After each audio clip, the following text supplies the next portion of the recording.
What we have here today is the Extar Romeo 5 2MOA red dot sight. Now I got this to be the primary 1x optic on my Extar EP9. The last time I shot that gun, I did not have a dedicated optic for it. I was using an old clone of an ACOG, but it was still somehow accurate. But now we're gonna get this permanently put on the Extar, and this is gonna be the go-to optic. And I will also be putting on some canted 45-degree angle backup iron sights that actually flip up and down, and those are gonna be my backup sights. I'm gonna try them out. They weren't so expensive. I just wanted to see if I could train myself to use the canted 45-degree offsight, if it's gonna be effective. And then if it was, then I'll get actual good quality ones, because what I got was just off of eBay for about like 20 bucks.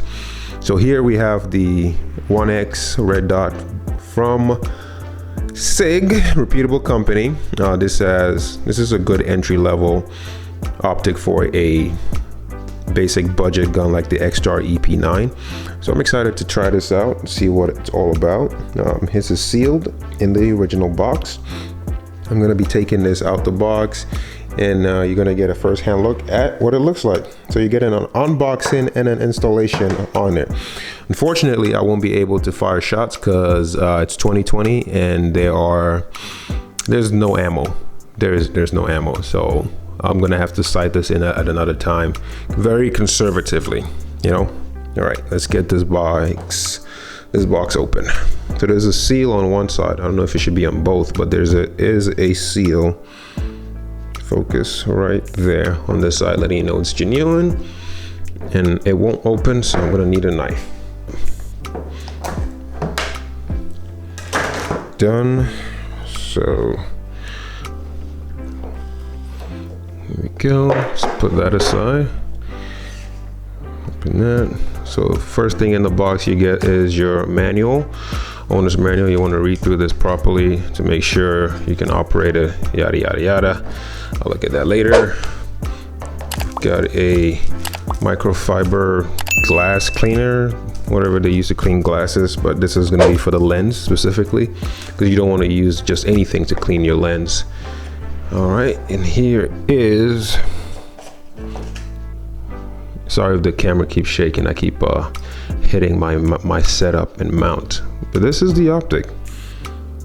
It is rather smaller than I expected. This is very compact. Wow, this actually would be a really good fit on the Extar EP9 because it's so tiny. Okay, looks like it has a front cap on here. So there's the optic, and here's the back side of it as well. So it's a tube design. You've got some buttons up here to adjust it. I guess brightness, I'm assuming it's going to be for up, and there's going to be a down. Oh, up and right. So it's up and down right there, and this is going to be your right and left. Yeah, I'm guessing this is your battery compartment.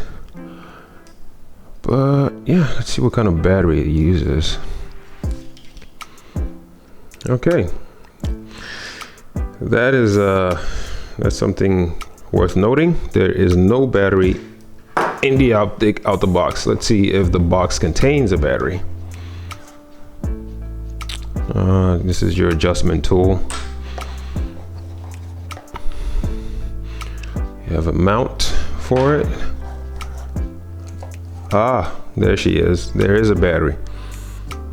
And this is a, if I can get this to focus, it's a CR2032 battery. So there is a battery in here.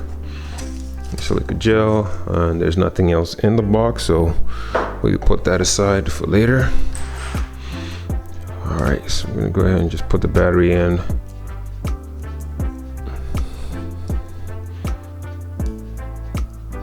Yeah, this is why I grew a long fingernail, because it is useful. Let's get you out of there. Come on. Ooh, nice and shiny. All right, so most likely this is gonna go down. Oh, that's not good. So I want to get this adhesive off of the battery you can have full contact. If you have alcohol, just wipe that off. Isopropyl alcohol, not a beer. Go ahead and install this puppy and seal this up.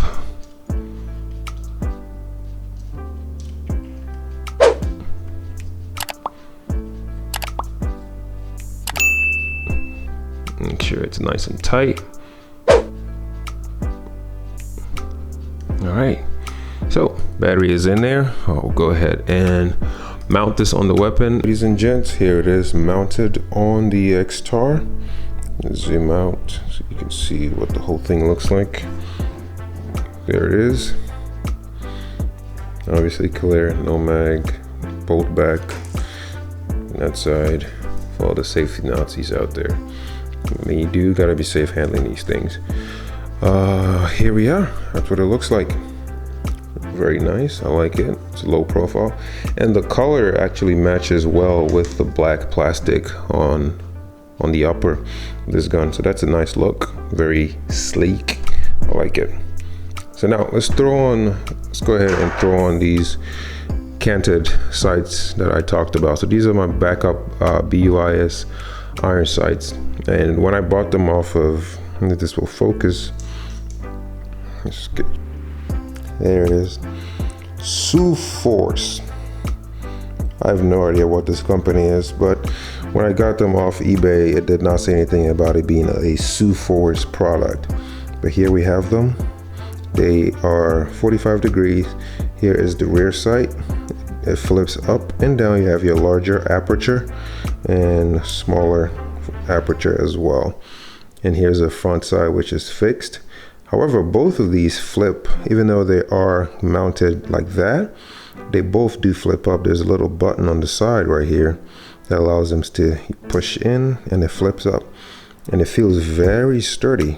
I'm actually impressed for something that was this cheap, 20 bucks, but it feels sturdy. I don't know how well it'll hold under heavy use, live fire activities and whatnot, but we're gonna try it out to see if I like it or not. If I like the concept of a canted. Yep, same thing with the rear. They both flip up. So I'm gonna get these mounted on as well and show you what the final looks like. So here is the final product. There we have the 45 degree backup sight, the rear one, and here is the front one. Now, see if I can get you an angle where you can see down the sights themselves. So here you have the SIG, and then at that angle you have the backups, and again, flippable aperture. Has a good tactile feel to it. Now, as far as how long or how well these will hold up over time, I don't know, but the concept's pretty simple. This is the primary sight, and then in case these do go out for some reason, won't work, go over to the 45 degree backup sight. All right, I'm sorry the video is a little blurry, but there you have it. So, final setup, here we have it. Thanks for watching, and I will make sure you click the like button and subscribe, and have yourself a wonderful day. Stay safe.